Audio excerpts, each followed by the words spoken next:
Today on the Proposify Biz Chat, I'm talking to Steli Efti about how to hire and scale a sales team.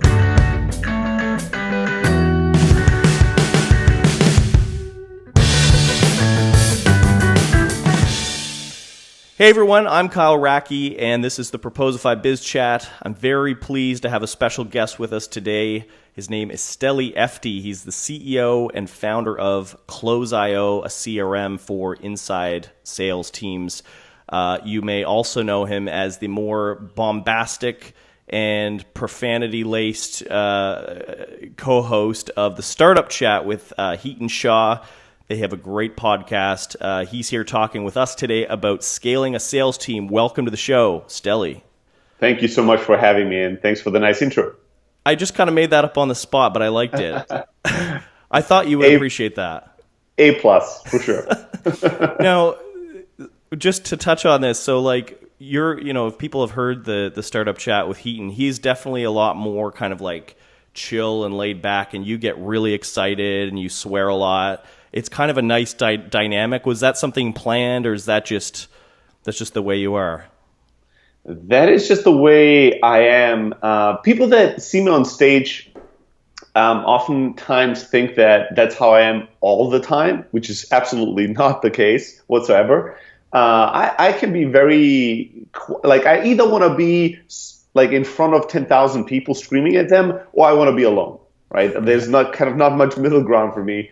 But if I get passionate, I typically get loud, I get animated. Maybe that's the Greek side of my DNA, and I get a little rowdy when it comes to language. And Heaton is just like this sensei, like very wise monk of a man. He is. And that's why I think a lot why we like each other and we like to interact with each other is that we're super aligned in a lot of ways when it comes to our values, the way we think about things. We're actually very similar in many, many areas. But what attracts us to each other as well is that I like his calmness. I like the way he looks at things, very analytical, very data-driven. I think he really is drawn to, my energy, to my passion, and to kind of my delivery sometimes on feedback and things. So he looks for that kind of energy boost when he talks to me. I look for that kind of calmness, that analytical side of things. So that's why we enjoy talking to each other and learning from each other. Mm-hmm. And this we swear on this podcast, so don't feel like you need to censor yourself for it. One of my favorite episodes was actually the one you did on Freemium, because I listened to it around that time we were experimenting with a Freemium plan. It was that episode that I really went like, Heaton makes some good points. He's like, I wouldn't start another SaaS startup without a free plan. You're like, I want to make money. Like, I'm not giving away anything for free. And the funny thing was, I went with Heaton's advice and tried it out. But then after a month, we got a lot of users, but our MRR growth went down really quickly. And we just freaked out. And we're like, but all right, get rid of the free plan. You know what? We need to do an updated episode, a follow-up episode on the Freemium for sure. I'm wondering what his thoughts are today on this. We still don't have a totally free version. But not to say that there haven't been many times where we were like, are we making a mistake here? Should we have one? You always doubt at times if your strategy works, even if you have success.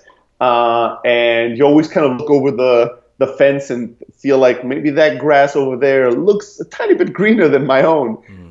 So I'd love to hear his updated thoughts on this. But this was definitely one of those episodes where we were having very opposed views, because we were and still are very much in the camp of we want to charge for the services we deliver. We don't like free. And he was very much in the camp of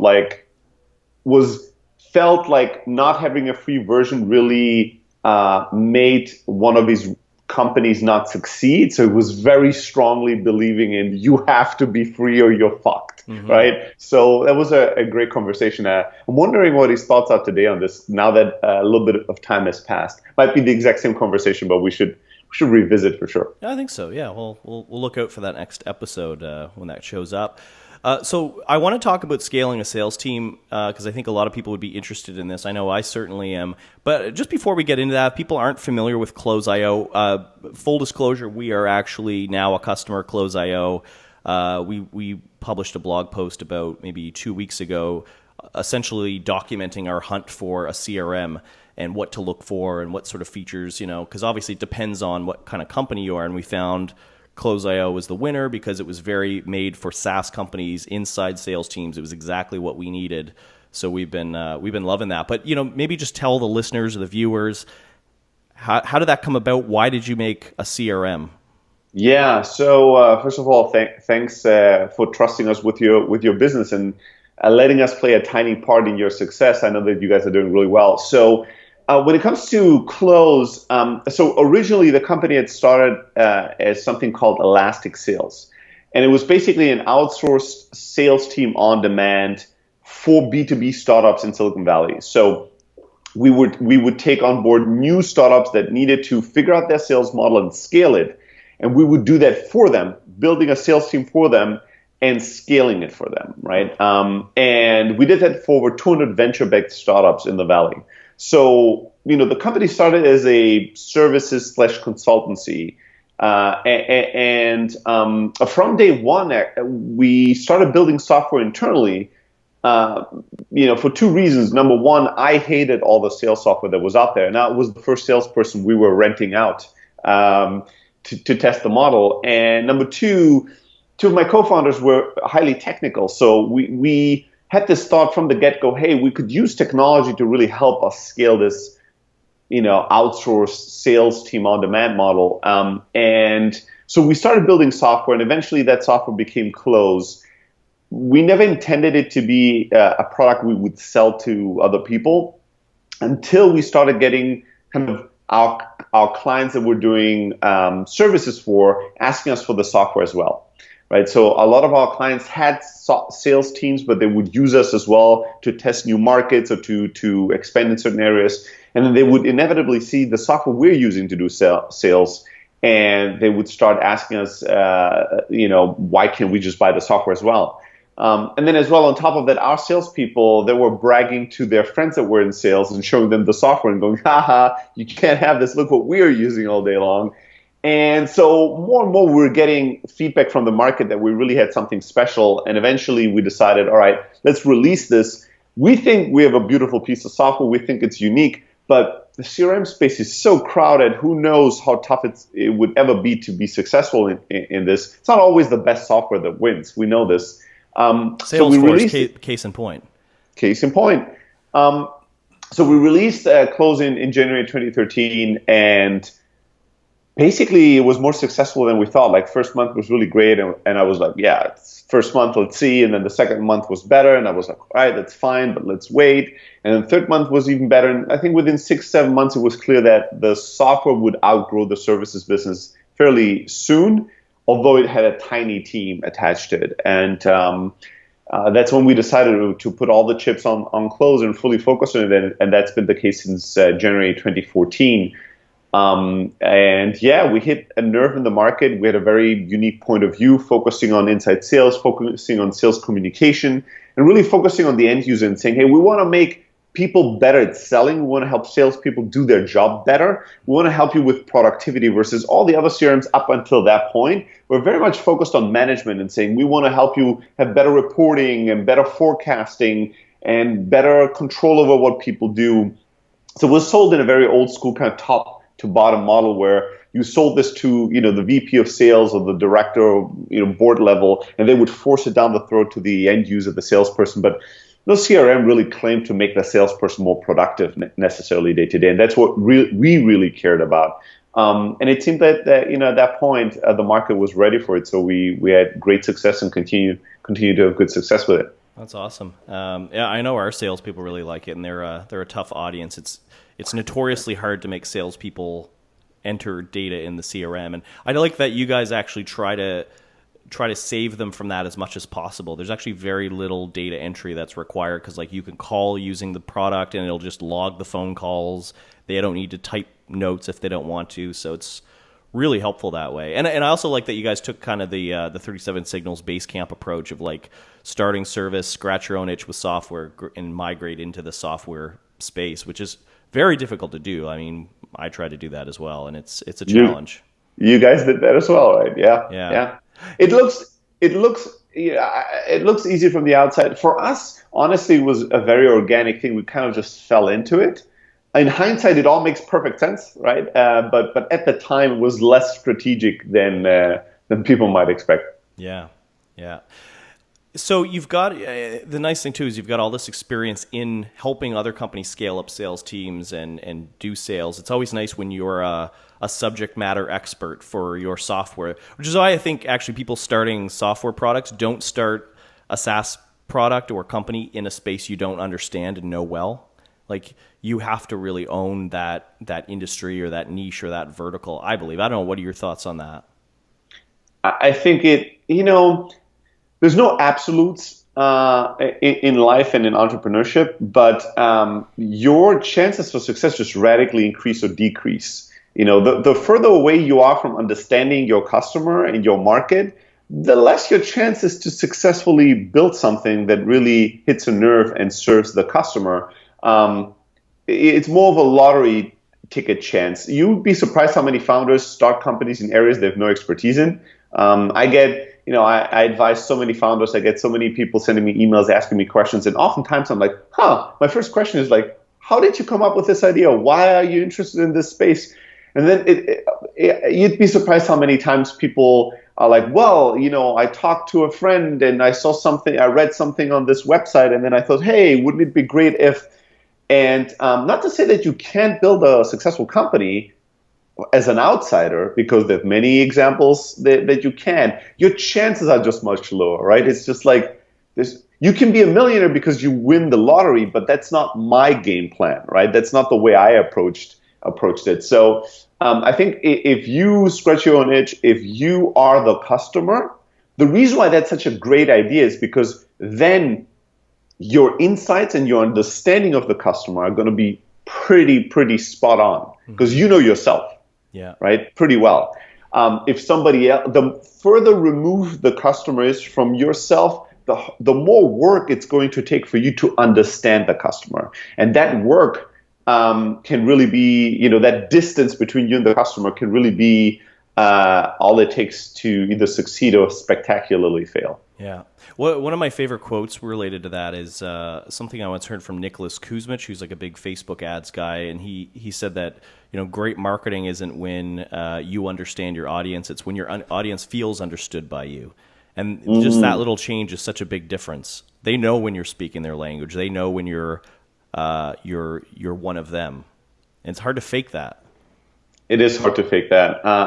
Lots of people, lots of companies try. We're surrounded by that. I think because we have so much fakeness or so many things that don't quite feel totally congruent in the way they are marketed to us or sold to us, when you find something that feels authentic, it stands out so much. It's such an attractive thing. It almost makes you go, like, breathe out and feel like, because you're tense all day long, because all these things that come that all these messages that are being thrown at you, we all have our guard up and our defenses up, and we're like, I don't want to see this, I don't want to hear this, I don't believe this email is fake, this is automated, this is not true, this is somebody who is this? Somebody trying to sell me, let me hang up. Like, we have our defense mechanisms out all day long, and then when there's somebody or something that stands out as this person or this company seems to truly understand, there's a certain quality to it. It's hard to describe, but you can almost feel the customer or the prospect kind of relax into the relationship, into the conversation, go, finally, this feels different. So, yeah, I think that trying to understand or making the other side feel truly understood, there's a big difference. It's a powerful statement. Do you find it's difficult? We kind of have a similar audience to a degree where we're selling sales software for proposal writing, and we're selling it to entrepreneurs and salespeople and sales managers. So it's like they know our tricks, right? Do you guys find you're selling to an audience that they know the game, they know all the sales tactics? Never thought about it that way. They might, but at least that's my impression, our tactics and our way of selling is very different from anything else in the market. So, and I see it all. I get like all the emails in the world in terms of like, can you give me feedback on my cold email template? And can you give us feedback on our sales script? Or we recorded the sales call. Can you give us feedback on it? So I see quite a bit on what's happening in the market right now. And there's just these big chunks of patterns where it's like everybody does this, everybody does that. And sometimes it's even my personal fault. Like I'll teach a certain tactic and all of a sudden my inbox is full of emails with that subject line because I wrote an article on why that's a good subject line. So we always approach it again from a, how do I want to be sold to, right? What's the way I want to be sold to is the way I want to sell. And, we use influence and we are mindful of the way we communicate, and we want to be effective communicators. We want to get your attention, and we want to convert that attention into action, right? And into business. So we're not fucking around when we send emails or when we call you. You can feel like you're talking to an organization that knows what they're doing when it comes to sales. But we're also not fake, right? We're very authentic. We're not lying. We're not tricking you. We're not trying some gimmicky shit. We're not, and we're also not trying to sell anybody or any company without being absolutely convinced that they're the right fit, right? And people are surprised by that because so many companies out there, all they're trying to do is convert as many leads, as many prospects as possible to new customers, no matter what the price is. And so again, we stand out because oftentimes we're like, whoa, before we start even talking about buying our software, what are you doing? What's your sales process? What's your team like? Let's first convince us that what you do and what you need is a fit for our software, and then we'll convince you how to use our software to succeed. And people feel that. So I've never seen any kind of resistance or any kind of like, haha, I know this trick already. I'm a sales pro. And I've never thought about it that way because what we do is not something that I think most of our prospects or customers have seen everybody else use, right? So kind of like overused tactics. That's such a so I mean it's definitely being authentic. It's also using kind of that Oren Klaff pitch anything model of like the power frame, like enforcing your power frame. Because when you tell somebody like, hey, I don't necessarily want to sell you, like you kind of sell me on why you're a good fit for us. It's such a power move that it kind of gets the prospect or the lead appealing to you to be like, no, I actually really want this. I think there's a good fit there. And that can work well in certain situations. Because people just assume you always want their sale.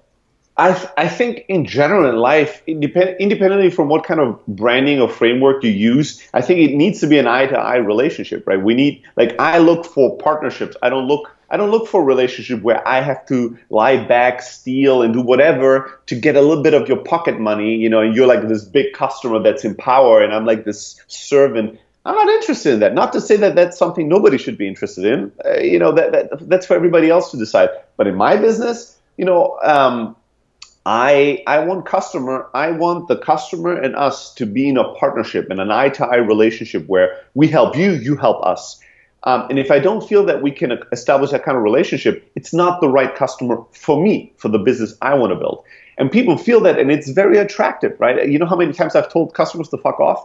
And they're still coming by, right? And not because I want to be... actually. There you go, right? And it's not even to be cool or to use some tactic or anything like that. It's, when somebody calls me and goes, Steli, I've watched all your videos. You seem like an interesting guy. Sell me why I should use Closeios. I go, fuck you. I hate that. Right? I'm like, sell me on what you do. Tell me, I don't fucking know if you should use my software. I'm not going to just pitch you blindly. Yeah. Or in many other cases, like when I used to do enterprise sales at a previous startup that I was running, sometimes you talk to these massive enterprise clients and you would want to get information to really understand what's going on. And they would go, no, this is not how the process works. We ask all the questions, then we take all the information and we will evaluate in quiet if you will make it in the final 5 selection, but you don't get to ask us any questions. Well, fuck you. Yeah. Right? And I wouldn't say it that way. I wouldn't show them the middle finger, but I would go, I understand that that's typically how you do things. But we're not looking for normal customer-vendor relationships. We're looking for partnerships. So the only way we can ensure your success is having knowledge and context, right? Yeah. So you'll give us a little bit of information, then the information we provide you is going to be contextual, so much more valuable to you, and we can move forward as a partnership. So coming back to my question, How many salespeople do you guys have? And then if they didn't want to answer, most of the time they just answer. But if they didn't want to answer and they insisted on this process that was good for them but bad for me, many companies decide that's fine. We're gonna do whatever the customer wants us to do. And sometimes that's the right strategy. For me, I never wanted to build a business that way. So, I'd rather not have you as a customer than have you as a customer in a relationship that's abusive to me, right? Where you have all the power and I have no power whatsoever. Yeah. I don't like that. And I think that becomes a bigger danger the higher up in terms of who you're selling to, enterprise. I think a lot of people who watch this or listen to this show are more in the agency space, so they're not necessarily selling software. They're selling maybe design services or marketing services. And as they the bigger the client, the more of that kind of like, oh, well, we're just evaluating agencies and just check this off. They won't even, in an RFP situation, they won't even want to meet with the agency or take a phone call. And that is, I think, where a lot of agencies really need to just kind of step back and do what you suggest, which is either say, here's why I need to know about your business before I can pitch it. If you don't like that, we're not the right fit. And have the guts to walk away from a bad deal. Yeah, you have to think about this. Like, there's almost any space in the world is super competitive, and the agency space is surely no different, right? There's a million of them, and it's very hard to differentiate. Sometimes even harder than a product business. Yes. How good is this agency, right? So the way you differentiate oftentimes starts with the way you interact and communicate with these people from the get-go. And you just ask yourself, if we do everything they say and we always just say, yes, sir, or madam or whatever, how do we differentiate ourselves? What are the other 40 agencies probably going to do when they're going to be approached? They're going to do the exact same thing, going to say yes, give them the same information, answer in the same kind of politically correct, whitewashed ways that don't say anything but don't risk anything. And all you're going to do is you're going to be drowning in an ocean of other agencies that look exactly like you, sound like you, talk like you, give the same information that you do. You need to stand out. You need to carve your niche. And we all know these like companies and brands and agencies where it's like, they have this reputation of being rebels or mavericks, and they don't do this and they don't go with the rules. And why do we know about these agencies? It's because they stand out, and oftentimes we think, well, they can afford to do this because they're getting all these big contracts. The way they got the big contracts is because they had a totally different attitude, different confidence, a different brand that was attractive, right? And just like in any area and walks of life, in no area and walk of life is neediness attractive. In no area or walk of life is submitting to anything the other party wants attractive. Yes. Yeah, that's never going to be attractive. Dating is the big example, but it's in anything. It's in friendship. It's in in any kind of relationship. Doesn't matter if it's in a friendly relationship, in a business relationship, in an intimate relationship. In no setting, social setting within the human race is somebody coming in saying, "I want to do anything you want, and I'm afraid, and whatever you want, I can be." In no setting is that something that is super attractive. Yeah. It might be something people will take advantage of and use and utilize, but they're never going to be attracted to it. Yeah. So the same thing applies in business. If you're just like running around and saying yes to everything and submit to every request and never have your own opinion and always go, we can do anything you want, we can be anything you want, you're never gonna, you're always gonna struggle. Let's just say that. And you're going to be abused, right? You're gonna be abused in those business relationships and taking advantage of, and that just sucks. Yeah. Yeah, and that's if you win the deal at all. Sometimes it'll cost you the deal. Right? Yep. Most of the times you're not going to get the deal. So switching gears a little bit, I want to talk a bit about hiring salespeople and scaling up your sales team. This is something that we're doing at Proposify for those who have kind of been following our journey of building a sales team. We had two that we hired a year ago. We actually hired them simultaneously. Heard advice. I think that the advice is pretty all over that. It's really good to get two because they kind of compete and they kind of, make each other better.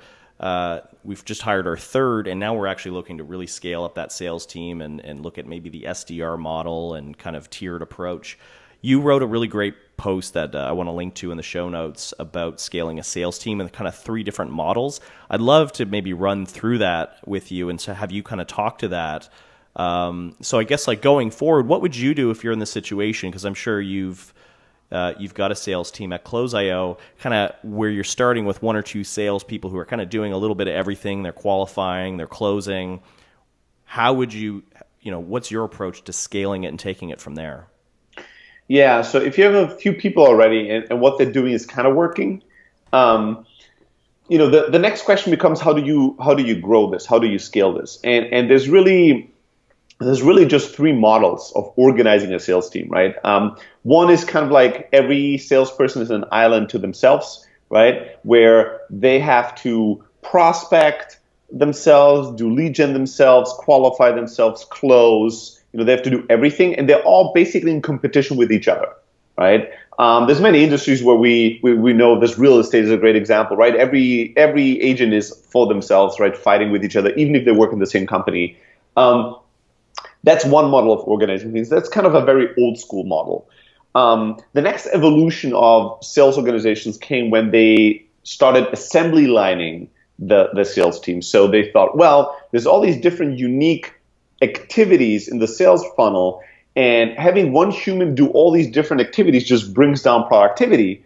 So what if we had these different distinct teams that owned certain steps, right? So you'd have a lead generation team, right, or a prospecting team that would go out there and create leads and create prospects. You'd have a team that reaches out to them, communicates with them, and qualifies them, warms them up. And then you would have the elite closers, right, the people that take on scheduled demos, scheduled appointments, whatever it is, and they only talk to people that, hopefully they have a chance to close, and then they use their ninja skills to close the customer, right? And you have these 3 distinct teams. The beauty of that is that you could have like a high level of expertise in every area, right? You could build organizational expertise and efficiencies in the process. The other benefit of that would be that you could easily identify where the problem lies in the funnel if there was a problem, or you could forecast what would happen in the future, right? So if the lead generation team all of a sudden has issues generating new leads because certain sources don't work anymore,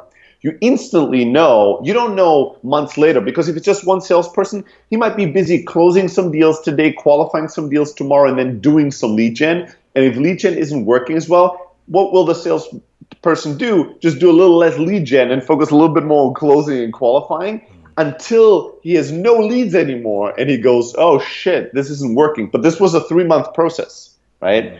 Of like, it's working less and less, but the salesperson doesn't even realize because the person is doing 10 different things at once. Right. Now, if you have a team, and that team's sole responsibility is to do lead gen, and there's a head of the lead gen department, and the numbers start going down, that person instantly realizes that the reports are very distinct, and it's like, oh, 3 months from now, we're going to have a revenue issue because we're starting to see slowed down numbers every week on the lead gen side. And then the entire company can focus on fixing the lead gen issue, and starting fixing it now so that, within the next 1 or 2 months, we're back up and we just see a little dip versus seeing our numbers crash down. So those are the benefits, like expertise in those different teams.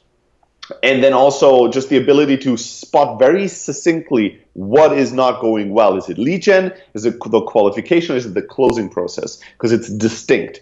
It's not just all fumbled into different humans doing all things. Yeah. This process also has some issues, right? The issues are that you have group building, right? The salespeople are like, the leads are not qualified. The lead qualifying people are like, the leads suck. The lead people are like, leads are weak. You're weak. You're weak, yeah, Glenn Gary, Glenn Ross. And then the lead guys are like, well, the salespeople, the qualifiers don't know what they're doing. Yeah. So you have these like traditional fights between teams and finger pointing and blaming, which sucks and creates a lot of politics. You also have very kind of isolated views of the world, right? Everybody just cares about their own distinct little thing and misses everything else. So if every person I talk to as a qualifier, if all of a sudden I start talking to a lot of people that are telling me that, they would be interested in buying, but something has changed in the market which pushes them back, I might not have the foresight to realize we need to convey that information back to the lead gen team, and they need to start implementing that in the way they're looking for new leads, because all I care about is qualifying. All I'm paid for is qualifying. So I might complain, these suck, but I'm not giving any good information of what to improve on it. Right. And another example too is like when a lead gen team, or say like a qualifying team, only get rewarded on how many meetings they book or how many demos they book. They might book any and everything and anything they can find, and then the closers are like, these are shit tire kickers, you know? Yes, this is always going to be the dynamic. Let's say appointment makers will make too many appointments because they're paid on that. That's the incentive. Then the salespeople will complain so strongly eventually about this that the company will step in and go, well, we need to now add some restriction to not make you make too many appointments. And now I have conflicting incentives. I'm paid on as many appointments as possible, but I'm penalized if I do too many. And now there's this conflict even within those specific teams. You're absolutely right. So these are all the issues with this model. So hence why we evolved into a third model, right? And that model has issues as well. There's nothing perfect in the world, and neither are sales organization structures. So the third model is the pod model. And in the pod model, you basically take, let's say, 2 people that do lead gen. You'll take 2 people that do qualifying or appointment setting or whatever, and you'll have like maybe 2 closers and maybe 1 or 2 people that do success, even like do account management. And you put them together in a pod, like they are one team, and they own the entire life cycle of a customer, right? So they growing a customer base that they all have ownership. You generated the lead. He called and set the appointment. I closed, and he's account managing. And we're all in one cubicle, or we're all in one corner of the office, or we're all together as one team. And then there's another pod that does this, and we're competing pod to pod. And every pod is doing lead gen, qualifying, closing, and account management. And then builds up an account volume over the year that they're responsible for. And the beauty of that model is that now you have very great contextual expertise, right? We all understand each other's jobs. We have high empathy for them. There's great communication between those different functions. So if all of a sudden everybody I'm trying to close is telling me something that stops them from it now, I can, like, the lead gen person will instantly know and hear this from me and instantly adjust who they're going after. If there's if all the sales calls I have, or that you sent appointments for me, you sit next to me, and every time I call, I go, another one that's not picking up. Shit, another one that's not picking up. This is a very real pain to you. There's no 2 ways about this. We're not going to argue. You're just going to feel shitty and go, what can we do to make sure that these appointments don't get all canceled? Yeah. Now we have that beauty of that, right? And from a customer experience, typically, this is a much better experience because we all are working much more hand in hand together for the customer. But the downside of this model is oftentimes twofold. One, it's individual expertise, right? So let's say I'm the sole salesperson in this pod, or maybe we're just 2 sales peeps in this pod. Now I'm not competing with a lot of other salespeople. I'm not in a room with all the closers. I'm not competing against all the closers. I'm not talking all day about just closing and selling. So as a specialist, I'm a little less specialized. I'm a little less, of a pro because I care, and my team is all kinds of people that have nothing to do with selling itself, or that are not closers like myself, right? Yeah. So I'm the best closer in my pod because I'm the only one, or I'm one of 2. So the individual expertise level might go down a little bit. And then also, if you have the best of the best, really, like, especially closers, people that are amazing at closing, those people are such unicorns that can make millions and millions of dollars. It's very hard to stick them in a pot because the pot typically means that your individual performance will suffer a little bit for the performance of the whole. And the best of the best sometimes don't enjoy that, right? They'll want to eventually be in this like environment where they compete with a ton of other salespeople and they can rise to the top, and where they're just rewarded for their amazing ability to make a big deal happen, and not rewarded also for communicating with the lead gen people and the client and working together in this little pot. And typically SDRs will be somewhat junior, right? They're usually, it's kind of like an entry-level sales position, would you say? Yes. Yeah. I mean, are there any rockstar SDRs? I'm sure there are, but they're not staying rockstar SDRs for long. Yeah. Right? If you're a rockstar SDR, you're either going to become an account executive, basically somebody that's responsible for closing the deal, not just qualifying it or prospecting it, or you're going to become a leader in the SDR team and be a manager of other SDRs. But if you're a rockstar SDR, you're not going to stay in SDR. It's an entry-level position for sure. So, the closer in that situation then is kind of the rockstar, the ninja, the guru, whatever name label we apply to that. They don't want to be giving a lowly SDR the credit, because if the pod survives, the pod rises to the top. They're sharing that credit with the more junior members of the sales team. So you're saying that's sometimes the issue that happens. Yeah, it's a much more collaborative environment versus a competitive environment.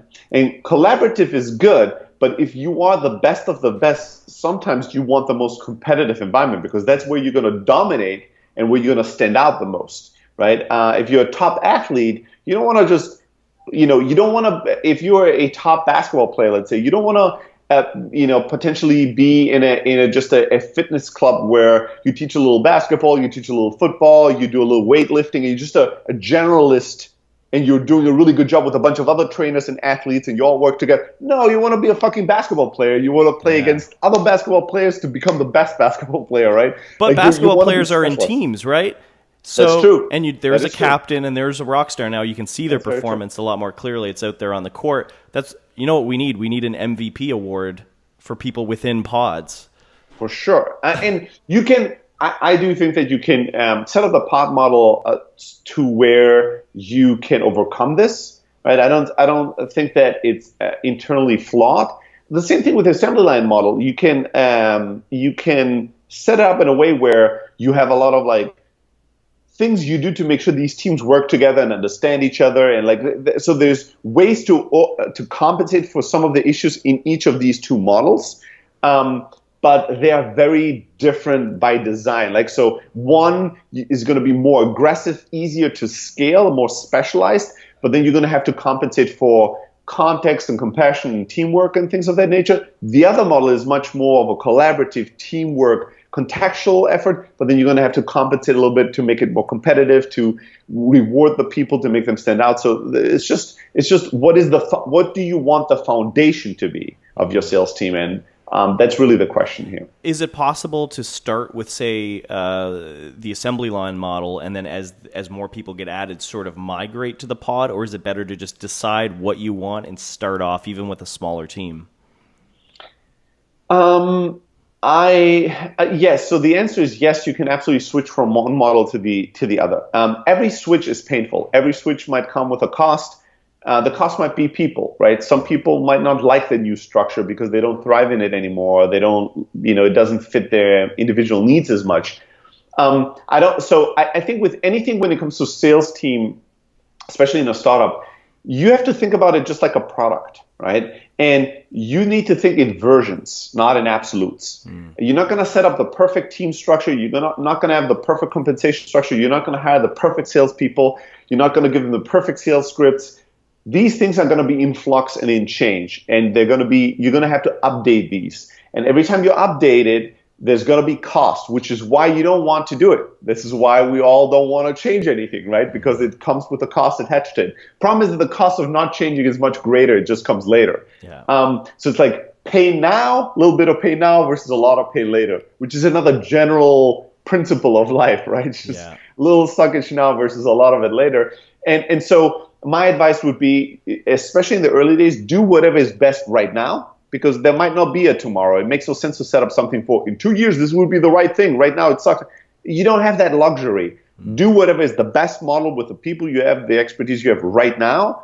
And as things progress, realize that you will and might have to change the model. So my general advice, foundational advice here is do whatever is best today and keep it as simple as fucking humanly possible, because because you have to change things, and because as your company grows, as your team grows, complexity grows all on its own. It does not need any help from you.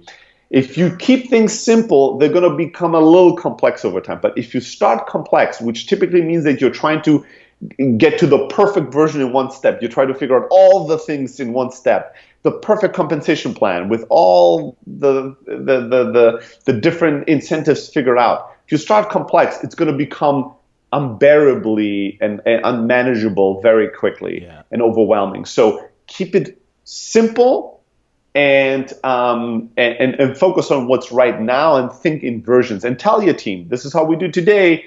Every month we'll revisit it. We might have to completely change what we're doing. Welcome to a startup, right? This is not talking like doing sales for some Fortune 500 company. If you want stability, go somewhere else. Yeah. If you want excitement and change, this is the place to be. Product teams and engineering teams in startups are used to that. They're used to constantly changing, throwing out their code, refactoring. Sometimes, taking some lessons from how product teams are run, I think, can really help sales and marketing teams. Amen. Yeah, absolutely. Steli, it's been a pleasure. I'd love to talk longer, but people should, if they haven't already, check out the Closeio blog and check out the startup chat. Is there anywhere else you want to send people to learn more? No, if you want to check out the podcast, just go to thestartupchat.com and you can find all the information there. Otherwise, blog.close.io. If you want to get in touch with me, if you have a question or you feel like there's any way I could help, just reach out to me directly, Steli@close.io. Always happy to help. It's my honor and pleasure if I can. It's awesome that you do that, and awesome that you were on this show. So thank you so much for your time. Hey, thank you so much for having me. Cheers.